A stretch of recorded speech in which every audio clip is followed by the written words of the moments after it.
Alrighty. Welcome back to Nick Lenz Comic Corner, Classic, Less Known Classics. This is episode number 2231 and Doubleshot 2125. Now, the first of the issues from the Epic Collection for Amazing Spider-Man, the issue released back in the 70s. Here we have, this is volume number 7, known as Goblin's Last Stand. And there is a reason why I picked this one next. I had previously reviewed the previous volume, volume 6. This book collects issues 105 to 123. 105 is basically a Roy Thomas issue, and 106, Stan Lee does issues 107 to 110. And if 111 forward, it's basically Jerry Conway. Now, in 105, it's him put Spider-Man to take on the Spider Slayer once again, with Jameson being here. Yep. In issue number 106, we have it where, Spider-Man's identity is out of it, but it's one of those times where he's basically just fool everybody to think it's not Peter Parker, just basically just a mask. Yep. In issue 107, another fight with the Spider Slayer. Yep. And this is Stan Lee's very brief return he did to Amazing Spider-Man. He only returned the book for a few issues and he left again because he wanted to you could say just basically Lee was finished with 100 and get back with a few issues. Then we have Spider-Man fighting some guy from Vietnam for an issue. Yeah. And in issue 109, he teams with Doctor Strange to take on looks like someone like Wong. Yeah. Of course, basically, Doctor Strange is over here, because basically they're in comics that Stan Lee wrote, so of course, basically.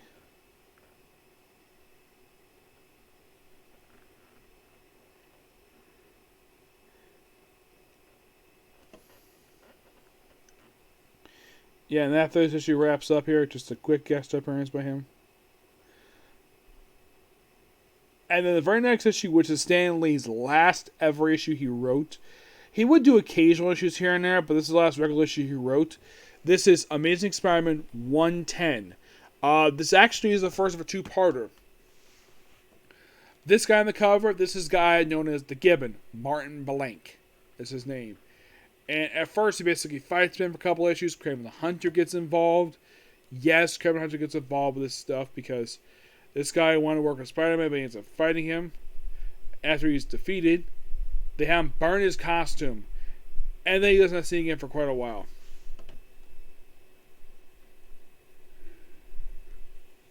Then 112 basically sort of was an epilogue for...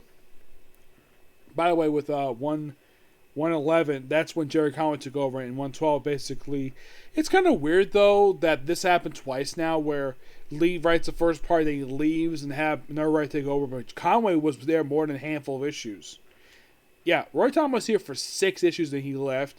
Conway was here basically for 113 to, I think it was like 150, I think it was, 111. Actually, like 152 because he left right after the original Clone Saga wrapped up. So, yeah, it's basically like a cow for a whole issue. It's not really that important of an issue per se.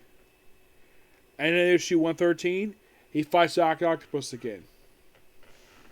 Yep, fights Dr. Octopus for this issue in particular. Oh, if you're curious though, where is like the next ending? Which you probably think, maybe where's the number 9? Reprint. Yep, that's the story with it. It's a reprint. And the very next issue, 114, we have debut of Hammerhead. Yes, a character who is shockingly still around today, and he's a partially converted cyborg. Oh, and here's something though: the guy who did this to him. A guy by the name of Jonas Hathrow. Yes, he also created the kangaroo. Yeah, and also we have Spider-Man where he wore this Ultra costume he wore for these issues in particular. In story, the reason why he did this because his actual costume was misplaced, so he had to get this dollar store outfit. Which, of course, he liked wearing it because he couldn't wear the eye things, so... The thing with Hammerhead is he He loves 1920s gangster stuff. He's also got his Robin Office. I like the whole stuff with Hammerhead. It's good gangster stuff here. And he continues 115 because, well, last battle. Not really. You have stuff here where Aunt May is having a doctor was live with her for basically a roommate. Oh, don't worry, there's more stuff with that later. And then we have 116, I think it was like 118. We have the Smasher or this other mask guy. This is a adaptation of Spectacular Spider-Man Magazine number 2. Is this a reprint per se? No, it's more like an adaptation. Yeah, basically 116 starts, so I think 118 wraps up this story in particular.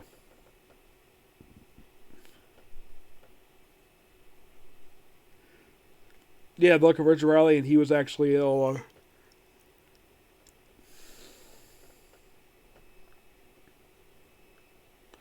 By the way, the scientist involved with the storyline, I don't think he appears again I can think of.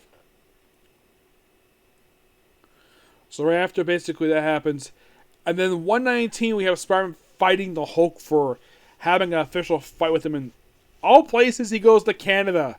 Yes, he goes to Canada to fight the Hulk.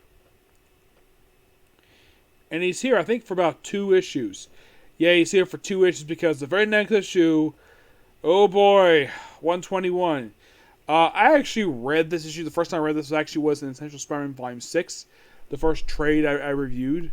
Now, this issue in particular is famous for a scene in this issue. This issue is the death of Gwen Stacy. Killed on a bridge. The thing is, Marvel writers have basically claimed it's this bridge or that bridge. Some claim it's a Brooklyn Bridge, Manhattan Bridge, the Washington Bridge. They never clearly identified this issue. They claim it's other ones. So, in this issue, Green Goblin kidnaps Gwen Stacy, and Spider-Man goes after them. And then, of course, basically, while fighting him, Gwen falls off. Her webbing, Spider-Man tries to catch it with his webbing, and basically, inadvertently, we hear a snap. Like, oh crap. Because Gwen Stacy just died here. Yeah, and it was later revealed that Norman Osborn strangled her prior to this. Yep, he strangled her. And then the very next issue, 122, Spider-Man, full of rage and vengeance, beats the living crap out of Norman Osborn for this. Ending with Osborn, think he's going to redeem himself. Nope, he activates his glare, tries to stab Spider-Man, but he ends up stabbing himself. And Spider-Man is blamed for the man's death, though he's clear a little bit later about this. And then 123, Jameson decides to hire Luke Cage, of all people, to bring in Spider-Man. And Luke Cage fights him, and realizes, yeah, he's actually a nice guy. This was the first Luke Cage ever met Spider-Man for the first time.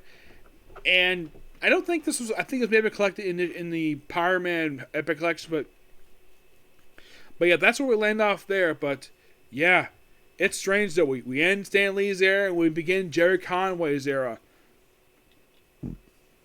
Excuse me. So in this period of time, we have now 121 is noteworthy for another thing aside from Death of Gwen Stacy. This kicked out the Bronze Age from Marvel Comics. For DC, it was the Superman Sandman saga, done by the Lenny O'Neill. Now, this trade in particular. Now, here's the thing about this particular death. I've heard various accounts about this. I have heard Conan was given permission to do this, and this was done while Stan Lee was in Europe at the time, and he came back, and he actually said this on the episode of Comic Book before he passed away, that he hates Jerry Conway for this. Or he's like, what was the guy's name who killed Gwen Stacy? Oh, I hate that guy. Yeah, he hates Conway for this. Yes, I personally hate Conway for this because I wasn't reading at the time. And plus, also, I wasn't alive at this point in time when this issue came out. So, I'm not mad at Conway. Conway has done awesome stuff over the years. I mean, I do disagree with some of his politics, basically, he does on Twitter. Though he has anything later, he's basically very quiet about the stuff with it. But the only thing I've ever asked him is basically stuff related to comic books. I don't want to talk politics with him because basically politics isn't a good idea to talk to people about unless you're into political stuff. But if you're a space like Twitter, which Twitter has been for some people a very toxic environment, but me personally, I have never had that problem. because I don't follow toxic people. I do disagree with some people's opinions about stuff, but am I going to just... I did try it once, but I got caught and I just basically just ignored it. But I just say something, I disagree with it, I just move on. If it's comic stuff, I will probably... Here's the thing. Some people, if you know me on Twitter, I do retweet stuff. Mostly what I retweet is sexy ladies, or I retweet stuff related to Doctor Who or some other thing related to pop culture. Yeah, if I see a hot lady on Twitter, basically, if I see a female wrestler who's hot, I will retweet the image. And I will like it and may occasionally comment on it.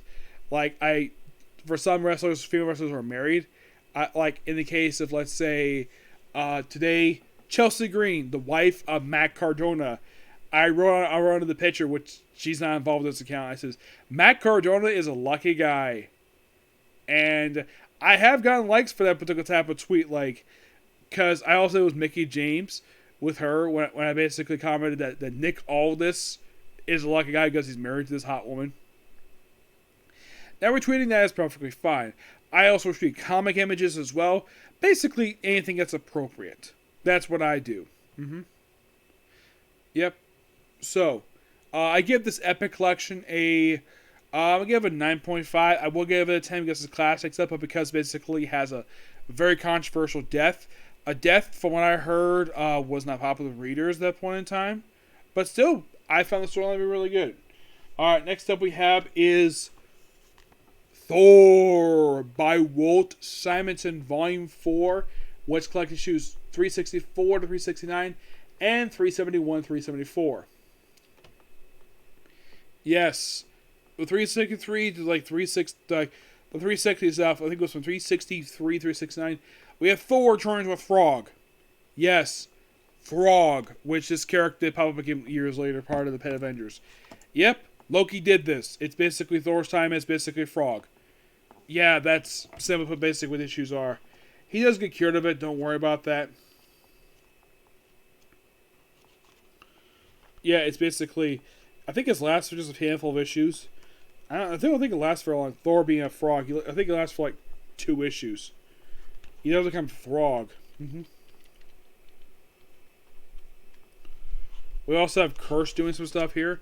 Yes, this is Curse. Yep, he does some stuff here with Malekith.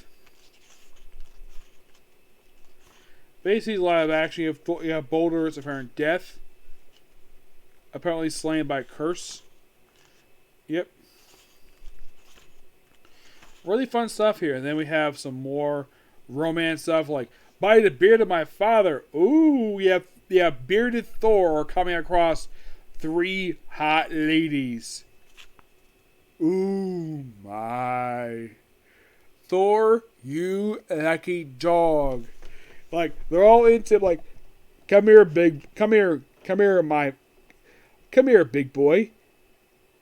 Have something to eat. Maybe we'll sleep with you, too. Yeah, it's quite funny. Yep. And apparently, like, oh, it's it's like trolls. Boulders involved in issue 2. Just a lot of fun here. He becomes simply a ruler. We have this guy who's got this thing for peace on him. Yeah, it's like this guy has a river of Judge Dredd. Oh yeah, flying a hover Morse like in the middle of modern New York City, which is, I don't know, that's a good idea.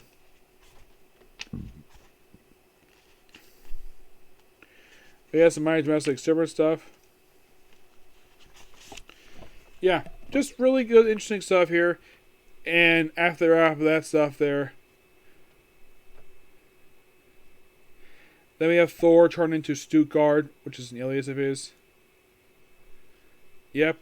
And then we lead into the events of Mutant Massacre, where he comes across, we actually have a flashback to it on the Marauders pin Angels to a wall, which Thor beats out the Marauder, he kills one of them, and he also breaks his arm too. And then of course he frees them, and he meets up with X Factor. Yeah, this is the events of the whole events of Mutant Massacre. Really good classic storyline that Chris come up. And the book ends basically with him basically standing in a tunnel by himself. And here's the thing, though. This is issue 374. 8 issues later, this run would end. But this book, really good. I give this book a 10 out of 10. Pure fun. And we only have one book left to go, and then we're done with Walt Simonson's run. Yep. But yeah, that's that particular review. Next up is basically, well, let's see. I might say the rest for tomorrow. I do have a couple more comic corners coming, but I'll see those for tomorrow. Okay, next view. Bye.